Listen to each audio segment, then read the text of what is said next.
طبعا مش محتاج اقول ده اعلان مين، اعلان شركه وي بتتكلم عنه نفس الكلام جايبين احمد مالك وحد كده، وانت صله الرحم والاصدقاء والاصحاب والاحباب وكل الكلام العبيط اللي ملوش اي 60 لازمه ده خالص.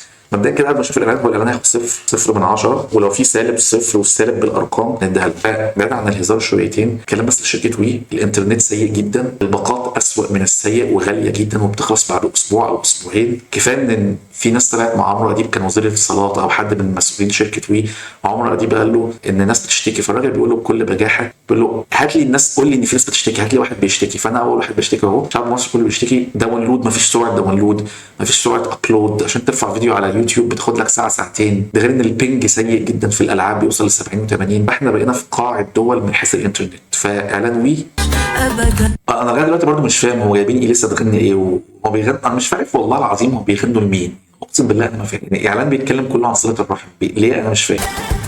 هو اعلان مستفز.